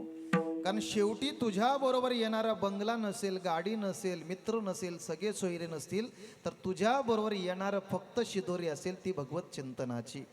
परमात्म्याचं भजन, परमात्मा तुझ्या सोबत येणार आहे. म्हणून तुका म्हणे चिंती कुळीची दैवता वारावा भोवता शब्द मिथ्या. चार चरणाचा थोडासा भाव आपल्या पुढे ठेवण्याचा प्रयत्न केला. एक वेळ मोठ्या प्रेमाने भगवंताचं चिंतन करा.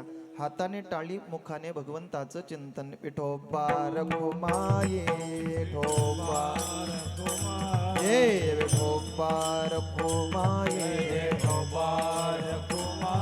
विठोबा रखुमाये. टाळी टाळी टाळी, हा हा हा हा सगळं.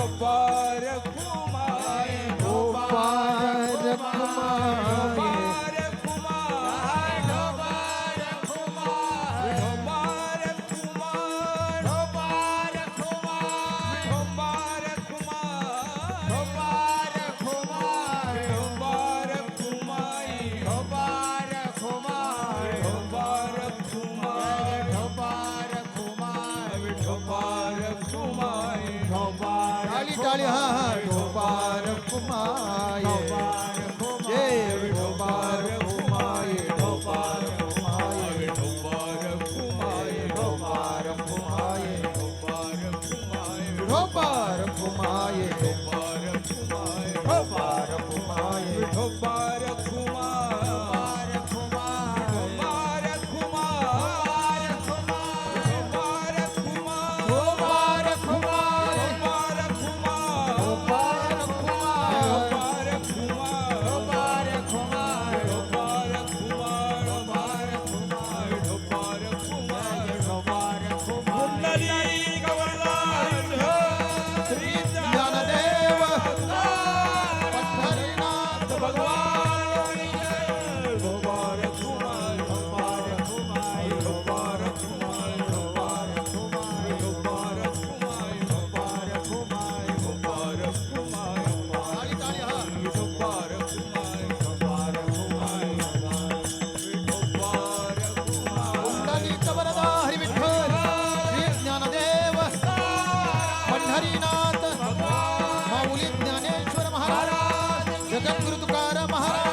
कर्ण मुली सांगवाली गोष्टी मृत्यूची या भेटी जवळी आली.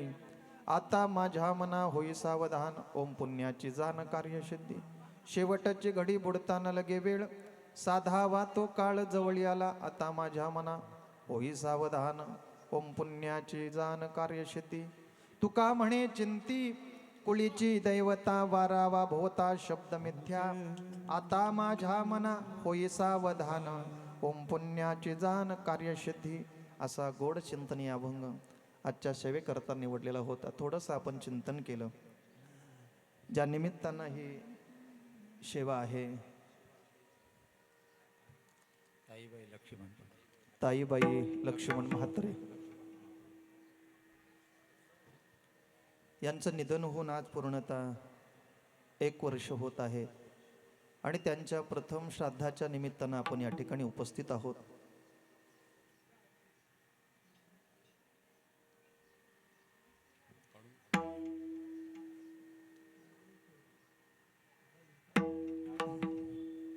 त्या निमित्तानं आपण या ठिकाणी उपस्थित आहोत. आज या घरातून निघून गेलेली जी माऊली आहे, जी आई आहे, सगळ्यांना माहिती आहे सज्जनो, आपल्या घरातून जेव्हा आपल्या घरातून आई निघून जाते, बोलू नका, राहू दे बस, त्यावेळेस आपल्या जीवनामध्ये काय अवस्था होत असते सगळ्यांना माहित आहे. आपल्या जीवनामध्ये आपलं मार्गदर्शन करणारी, आपल्याला जन्माला घालणारी, स्वतःचा देह झिजवून लेकराकरता आपलं आयुष्य संपवणारी, जगाच्या पाठीवर जर कोण असेल, जगाच्या पाठीवर जर कोण असेल तर ती आपली आई आहे, ती आपली माऊली आहे. आज आपल्या जीवनामध्ये घरामध्ये जर आम्ही लक्षात घेतलं तर काबाड कष्ट करून लेकराचा संगोपन सांभाळ करणारे जगाच्या तत्वावर या भूतलावर जर आपण पाहिलं तर संतांच्या नंतर अगदी जर लेकराचं हित बघणारे जर कोण तत्व असेल तर मायबाप आहे. ऐकताय ना तुम्ही? आपल्या जीवनामध्ये संत आम्हाला मार्गदर्शन करतायत आणि आणखी आपलं जीवन सुखी कसं व्हावं याच्याकरता आमच्यासाठी प्रयत्न करणारी आमची आई असते. बघा सज्जन, आपल्या जीवनामध्ये हे जे तत्व आहेत ना, हे खूप महान आहे. ते कळण्याकरता आम्हाला खूप खूप मोठं मन लागतं बाबा. आपल्या जीवनामध्ये एकच गोष्ट लक्षात घ्यायची आहे, की आम्हाला नितांत प्रेम केलं आमच्या जीवनामध्ये, ती आमची माऊली आहे, ती आमची आई आहे.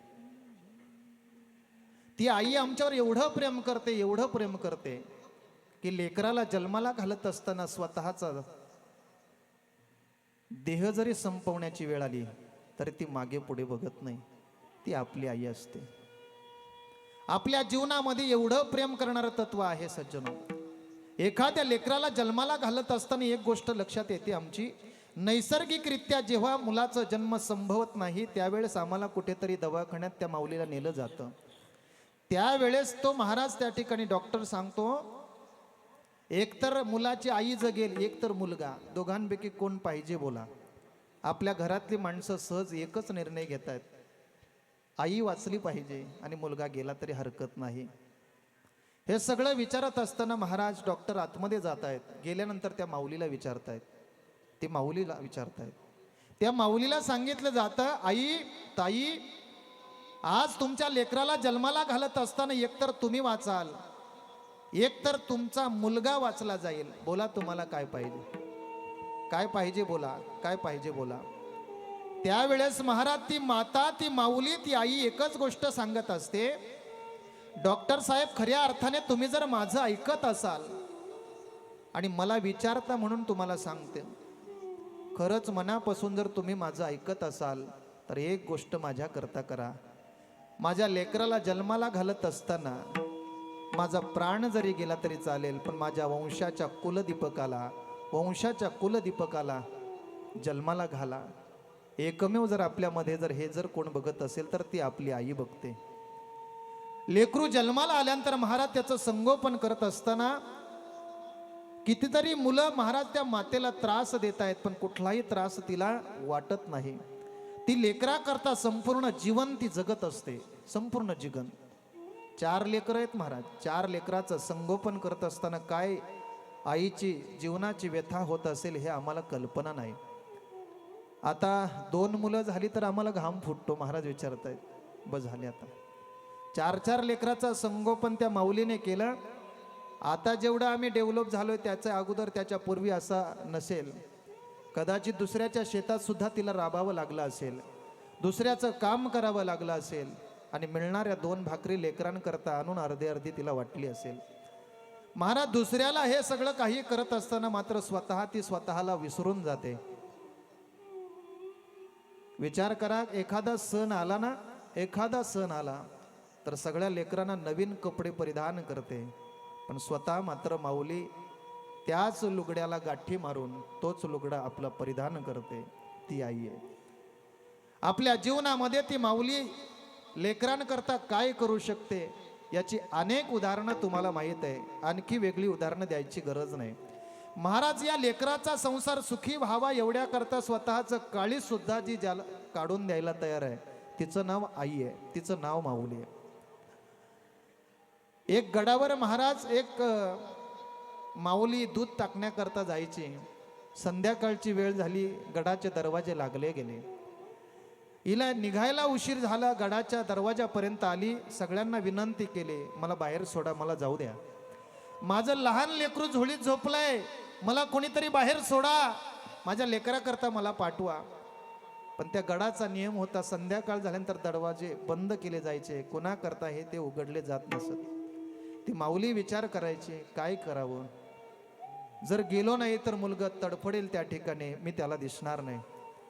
महाराज डोळ्यातून अश्रुधारा वाहत आहेत, लेकरा करता. गडावर सगळीकडे फिरली, बघते कुठे जाण्याकरता मार्ग. एक कडा दिसला महाराज. त्या कड्यावरून ती माऊली उतरली. कशी उतरली तिला माहीत नाही, पण लेकराच्या ओढीने ते उतरून खाली गेली. लेकराला आपल्या छातीला लावलं, कुरवाळलं. त्या लेकराला पोट भरून दूध पाजलं. डोक्यावरून हात फिरवत फिरवत महाराज त्या माऊलीने त्या लेकराला शांत झोपवलं. आता त्या माऊलीला बरं वाटतंय. अंगातून सगळ्या रक्त वाहू लागलाय, साळ निघून गेली. गडावर कुजबुज निर्माण झाली. रात्री एक स्त्री, या ठिकाणी एक बाई दूध टाकण्याकरता जी आलेली, पण आता जाताना परत दिसली नाही. कुठे बघा. तिचा शोध चालू झाला, अख्खा गड पालथा केला, पण ती दिसली नाही महाराज. काही सेवक तिच्या घरी पाठवले. त्यावेळेस लक्षात आलं की ती बाई तिच्या घरी आहे. तिला बोलवण्यात आलं. तिला विचारलं, ताई संध्याकाळी दरवाजे लागल्यानंतर दरवाजे पुन्हा उघडले जात नाही, मग त्यावेळेस तू इथून गेली कशी काय? दरवाजे तर सगळे बंद होते, रस्ते बंद झाले होते, आणि या गडावरून तसा तरी कोणी उतरू शकत नाही, तुम्ही गेले कसे? त्या बाईने सांगितलं, मी एक स्त्री आहे असं नाही, तर मी एक लेकराची आई आहे. मला फक्त माझं लेकरू दिसत होतं, मला माझं गड दिसत नव्हता, मला फक्त लेकरू दिसत होतं. आणि त्या लेकराच्या ओढीने महाराज या गड्यावरून या कड्यावरून मी खाली उतरले आणि मी माझ्या मुलापर्यंत पोहोचले. सगळ्या शिपायांनी बघितलं. महाराज आश्चर्यचकित झाले की अरे, ज्या कड्यावरून कोणी शत्रू वर सुद्धा चढू शकत नाही, अशा कड्यावरून ही माय उतरली, माऊली उतरली. महाराज आजही त्या कड्याला तिचं नाव दिलं गेलं हिरकणी म्हणून. मला सांगायचं तात्पर्य, स्वतःचा जीव धोक्यात टाकून लेकरा करता जी जगते ना, तिचं नाव आई आहे, तिचं नाव. घरातून ज्यावेळेस तुम्ही बाहेर पडवाल ना काही कामानिमित्त, त्यावेळेस महाराज घरातून बाहेर पडल्यानंतर 8 तास भरल्यानंतर तुम्ही पुन्हा घरी याल, तेव्हा तुमची लेकरं धावत येतात अंगणामध्ये, बाबा आमच्या करता काय आणलं? आपल्या हाताला बिलगतात, आपली पिशवी घेत आहेत आणि विचारतात, बाबा आमच्या करता तुम्ही आणलं काय? खाऊची अपेक्षा त्यांना असते. बायको दरवाजात असते, बायको विचारते किती कमावले. मुलं विचारतात काय आणलं आमच्या करता, बायको विचारतात किती कमावले. पण तुमच्या घरात जर 70 वर्षाची 75 वर्षाची म्हातारी आई असू द्या, तुम्हाला तुम्ही काय आणलं हेही विचारणार नाही, तुम्ही किती कमावलं हे सुद्धा ती माऊली विचारणार नाही. तुम्हाला जवळ घेईल आणि तुमच्या पाठीवरून हात फिरवून फक्त तुमची माऊली एवढेच विचारेल, राजा 8 तास बाहेर राहिला, काही खाल्लं का? हे विचारणारी फक्त तुमची आई असेल. एवढं जगाच्या पाठीवर निस्वार्थ प्रेम करणारं तत्व जगाच्या पाठीवर दुसरं भेटणार नाही महाराज. आज ही मुलं आहेत ना, त्यांना कधीतरी एकांतात बसल्यानंतर विचारा की आज तुम्हाला कसं वाटतं? 1 वर्ष निघून गेला महाराज. आपल्या जीवनातून आई निघून जाणं 1 वर्ष नाही, 1 वर्ष हा 12 वर्षासारखा काळ निघून गेला असेल. अरे, जिच्या उदरातून बाहेर आलो, तिच्या मांडीवर खेळलो, जिने आम्हाला प्रेमाचे घास पाजले दिले, डोक्यावरून मायेचा हात फिरवला, मायेची छावली म्हणून महाराज त्या ठिकाणी आमच्या डोक्यावर पदर धरला. स्वतः उन्हामध्ये चालते आणि लेकराला सावली देते, निर्माण करते, ती माऊली आहे. रोज महाराज लेकरांना आपल्या हाताने भरवते, ती माऊली आहे. रक्ताचे 2 थेंब आटवून एक दुधाचा थेंब निर्माण करते आणि लेकराच्या मुखात घालते, ती माऊली आहे, ती आई आहे. आपल्या जीवनामध्ये या तत्वाला कधीतरी आम्ही समजलो पाहिजे. आज या घरातून 2 मुली गेल्यात ना, त्यांना माहीत आहे माझी आई आहे, माझे बाप आहेत, तोपर्यंत माझा माहेर जिवंत असतो. ज्या दिवशी घरातून माऊली जाते ना, आपली आई जाते ना, आपल्यावर प्रेम करणार तत्व निघून जातं ना, त्या दिवशी आपण समजून जायचं की आमचं माहेर संपलं. कारण आमच्या हक्काची चप्पल सोडण्याची जागा गेलेली असते. आई तुमची कितीही गरीब असू द्या, तुम्ही श्रीमंत असू द्या, मुलगी श्रीमंत घराण्यातली असू द्या, आई तुमची गरीब घराण्यातून असू द्या, 4 दिवस तिच्याकडे जेव्हा तुम्ही राहता ना, त्यावेळेस तुम्हाला तुमचा पाहुणचार एवढा चांगला केला जातो, एवढा चांगला केला जातो की तुम्ही तो आयुष्यभर कधी विसरू शकत नाही. आणि ज्या दिवशी 4थ्या दिवशी तुम्ही तुमचा पाऊल घराच्या बाहेर काढाल ना आणि सासरी निघाल ना, त्या दिवशी महाराज तुमची पिशवी, तुमची थैली, ती माऊली, गरीब माऊली कधीही रिकामी पाठवत नाही, ती आई आहे. आपल्या लेकरांकरता संपूर्ण जीवन प्रदान करते, तिचं नाव आई आहे महाराज. आ म्हणजे आत्मा, आई म्हणजे ईश्वर. आत्म्याला प्रत्यक्ष ईश्वराचं दर्शन घडून देणारी माऊली म्हणजे आपली आई आहे. पण महाराज आज या युगामध्ये आम्हाला ती माऊलीची जाणीव नाही, ती माऊली आम्हाला कळत नाही. हे आमचं दुर्भाग्य महाराज, हे दुर्भाग्य. अरे कुठे तो श्रावण बाळ, कुठे तो प्रभू परमात्मा. अरे चुलत आईने फक्त सांगितलं 14 वर्षाचा वनवास तुला करायचा आहे, सख्या आईने नाही. पण त्या आईच्या वचनाकरता निघाला. माय बापाला कावड निर्माण केली आणि त्या कावडीत भरलं. आणि काशी यात्रेला निघणारा आमचा श्रावण बाळ आणि आमची पोरं आज आमच्याच मायबापाला जेव्हा वृद्धाश्रमात टाकतायत ना, तेव्हा किती वाईट वाटत असेल.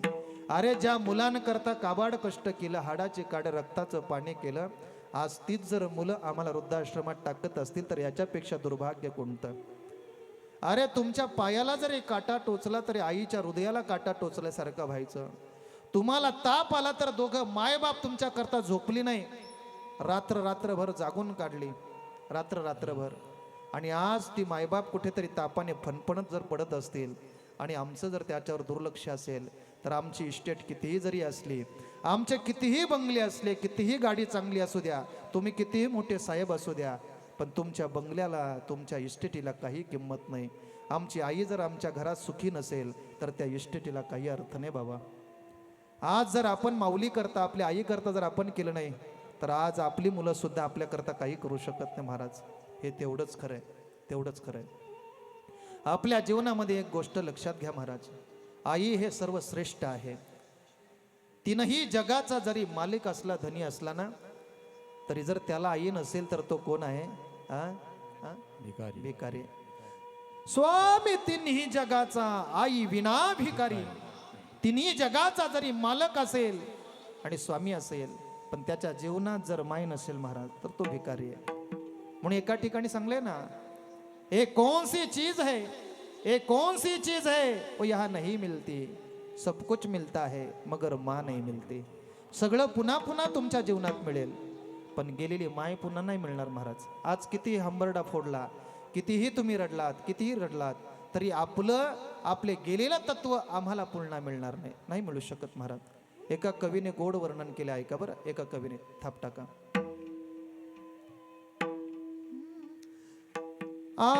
त्रिसरणाच्या टप्प्यावरती धन्य तू ग माते, सर्व संपूर्ण फक्त राहते आई तुझे ग नाते, आई तुझे ग नाते.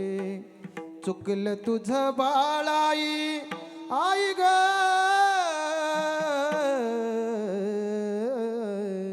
चुकलं तुझं बाळाई, रडते धाय धाय ग, रडते धाय धाय ग. ये ना माझे आई ग, ये ना माझे आई ग, ये ना माझे आई ग, ये ना माझे आई ग, ये ना माझे आई ग, ये ना माझे आई ग, ये ना माझे आई ग, ये ना माझे आई ग. महाराज त्या ठिकाणी त्या कवीने वर्णन केलंय, किती माझे हाल झाले आई, तुला काय सांगू. त्या ठिकाणी वर्णन करत असताना त्याचं वर्णन आहे की आपल्या जीवनामध्ये एवढं प्रेम करणारं कोणी नाही. आता आम्ही कितीही तिच्या करता रडत बसलो तरी गेलेली माय आमच्या जीवनामध्ये मिळणार नाही. त्याचं तो त्या ठिकाणी कवी त्या ठिकाणी वर्णन करत असताना सांगतो महाराज, किती ग माझे हाल झाले सांगू मी कुणाला, सावली निघून गेली पडलो मी उन्हाला. अगं आई, आता या ठिकाणी तू निघून जात असताना 1 वर्ष पूर्ण झालेलं आहे आणि 1 वर्ष पूर्ण होऊन गेलेलं आहे. प्रत्येक क्षणाला मला तुझी आठवण येते, प्रत्येक क्षणाला. आता तुम्ही कितीही प्रयत्न बाबा केले या 4ही मुलांनी की आई माझ्याकरता फक्त तू एकदा आहे, मला सांगा येऊ शकतो? बाकीच्या गोष्टी पुन्हा मिळतील, पण महाराज त्या माऊलीस करता जर तुम्ही किती रडलात आणि सांगितलं की आई फक्त एकदा ये, एकदा, एकदाच ये ग आई तुझ्या बाळासाठी, तरसून मी गेलो तुझं रूप पाहण्यासाठी. चंदन तो बाळ तुझ्या अंतरात राहील, अंतरात राही ग. ए ना माझे आई ग, ए ना माझे आई ग. महाराज सांगतात कितीही प्रयत्न केला आणि त्याला विनंती केली, आईला विनंती केली की एकदा माझ्या करता ये, पण महाराज गेलेलं तत्व पुन्हा येऊ शकत नाही. म्हणून लक्षात आपण एकच गोष्ट ठेवायची सज्जनो, बाकीच्या सगळ्या गोष्टी आम्हाला पुन्हा पुन्हा मिळणाऱ्या आहेत, पण एकदा की आमच्या जीवनातले मायबाप गेले ना की मायबाप आम्हाला मिळू शकत नाही. तुम्ही पंढरीच्या पांडुरंगाला नमस्कार करत असाल आणि घरच्या पांडुरंगाला लाता घालत असाल तर विटेवरचा मालक कधीही तुम्हाला प्रसन्न होणार नाही. महाराज त्या रुक्मिणीचं दर्शन घेण्यापेक्षा घरातल्या रुक्मिणीचं दर्शन घ्या, त्या रुक्मिणी आई साहेबांचं दर्शन घेतल्यासारखं होईल. आज आपल्या जीवनामध्ये या महाराष्ट्रामध्ये शोकांकिता वाटते महाराज की आपल्या ठिकाणी आज कितीतरी वृद्धाश्रम तयार होतात. याचं दुःख वाटतं की या महाराष्ट्राच्या भूमी, संतांच्या भूमीत, शूरवीरांच्या भूमीमध्ये आज या ठिकाणी काय होत आहेत, वृद्धाश्रम. वाईट वाटतं. म्हणून जपा, त्यांना जपा ज्यांनी आम्हाला जपलं, त्यांना जपा ज्यांनी आम्हाला जपलं. लहानात आमचा आधार जे बनले त्यांना जपलं पाहिजे आम्ही. ते आमचे मायबाप आहेत. लेकुराचे हित वाहे माऊलीचे चित्त, आईशी कळवळ्याची जाते करी. माऊली सुद्धा सांगतायत ना, सकल तीर्थाची धुरे जिये का माता पितरे, तया शेवेशी किर शरीरे लोण कीजे. मायबाप हे तीर्थ आहे सज्जनो, पण ज्यांना माय बाप केवल काशी, माय बाप केवल काशी, माय बाप केवळ काशी, माय बाप केवळ काशी. तेरे न जावे तीर्थासी, तेरे न जावे तीर्थासी. पुंडलिके पाय केले, पुंडलिके काय अनेक संतांनी वर्णन केले. माय बाप केवल कासे ते नेन जावे तीर्थाशी. असे तीर्थर स्वरूप असलेले मायबाप आहेत. आपल्यासाठी ते पूजनीय आहेत. आपल्याकरता हे सगळं करतायत ना, काबाड कष्ट करतात. हे सगळं निर्माण केलं वैभव कुणा करता, मुलांकरताच ना. मग या ठिकाणी खऱ्या अर्थाने त्या चारही मुलांचं कौतुक करतो मी की आपल्या आईच्या नावाने हे सत्कर्म आपण त्यांना समर्पण करत आहात. त्यांना बरं वाटेल असं कार्य तुम्ही केलेलं आहे, म्हणून तुम्हाला चारही मुलांना धन्यवाद देतो. कीर्तनाकरता उपस्थित असलेली ही सर्वच गुणीजन मंडळी या ठिकाणी उपस्थित झाली आणि आपल्या कीर्तनाकरता सहकार्य केलं. तुम्हा सगळ्यांना धन्यवाद देतो. या कुटुंबियांच्या वतीने माझ्यापर्यंत सेवा ज्यांनी सुपूर्त केली ते आमचे तुळशीराम बाबा यांनी ही सेवा माझ्याकडे सुपूर्त केली आणि त्यांच्या विनंतीला मान देऊन इथपर्यंत येण्याचा प्रयत्न केला. त्यांना सुद्धा धन्यवाद. आमचे विणकरी बाबा असतील त्यांना धन्यवाद. माझा आवाज तुमच्यापर्यंत पोहोचवण्याचं ज्यांनी काम केलं ते स्पीकरवाले दादा, तुम्हाला सुद्धा धन्यवाद. आणि तुम्ही तुमचा 2 तास हा वेळ या ठिकाणी खर्ची घातला म्हणून तुम्हाला सुद्धा धन्यवाद देतो. आणि परमात्म्याला एकच प्रार्थना करू या सगळ्यांनी मिळून की गेलेला जो जीवात्मा आहे भगवंता त्याला चांगली गती, चांगली सद्गती प्रदान कर, एवढीच इच्छा या कीर्तनाच्या माध्यमातून प्रगट करू.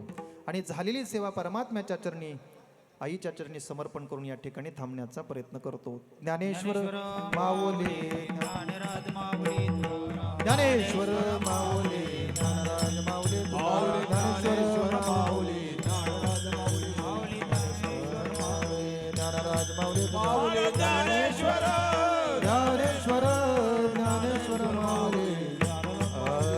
जय विठ्ठल, जय जय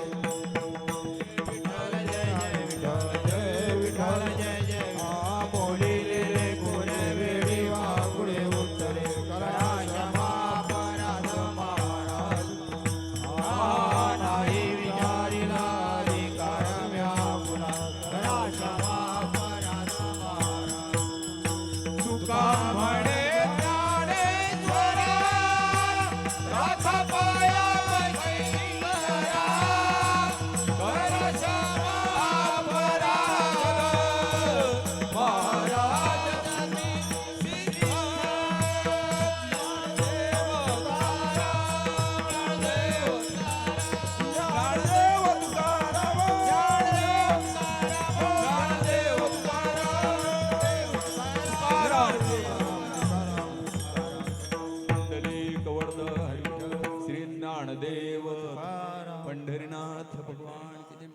ईश्वर